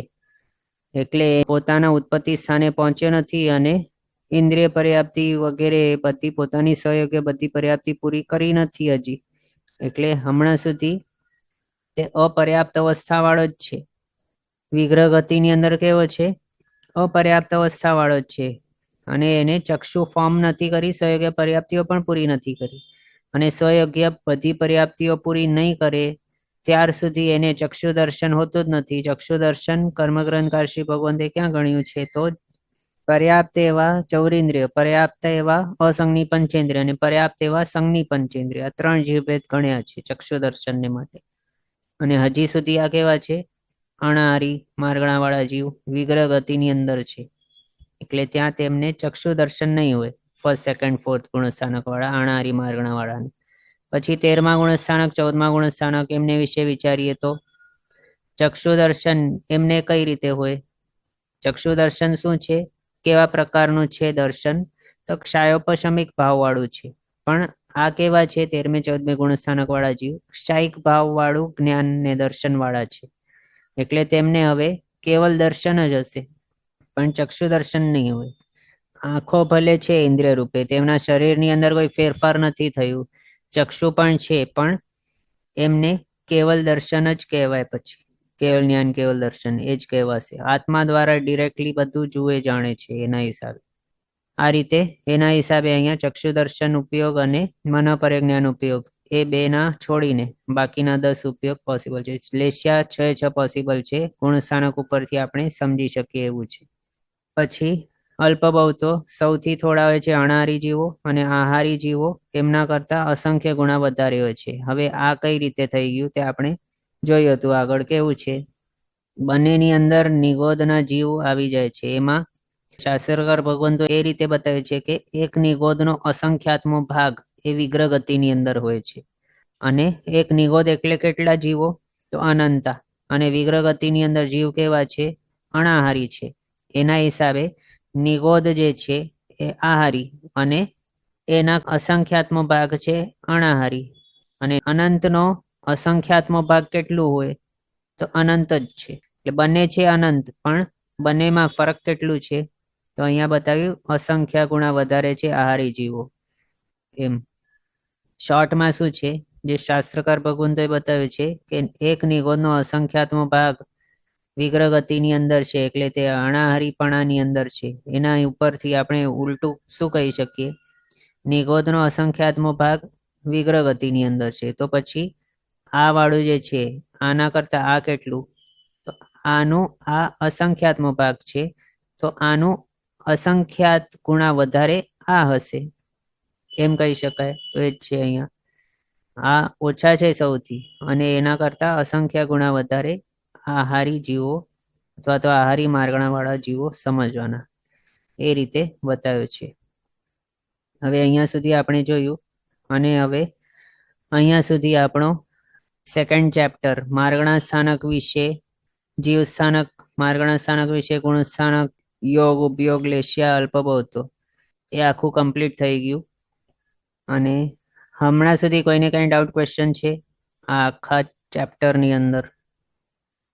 ઓકે, તો આ રીતે આપણે સેકન્ડ ચેપ્ટર કમ્પ્લીટ કર્યો છે. હવે નેક્સ્ટ ક્લાસની અંદર આપણે થર્ડ ચેપ્ટર સ્ટાર્ટ કરવાના છીએ, ગુણસ્થાનક વિશે અલગ અલગ દ્વારો, એની અંદર વિચારણા સ્ટાર્ટ કરશું અવસરે. જીનાજ્ઞા વિરુદ્ધ કંઈ પણ બોલાય તો મિચ્છામિ દુક્કડમ. સર્વમંગલ માંગલ્યમ સર્વકલ્યાણ કારણમ પ્રધાનમ સર્વધર્માણમ જૈનમ જયતિ શાસનમ. પ્રણામ. બધા શાતામાં રહેજો, જીનાજ્ઞાપૂર્વકનું જીવન જીવજો, સર્વવીરતી તરફ આગળ વધજો અને મનુષ્ય ભાવ સફળ કરજો.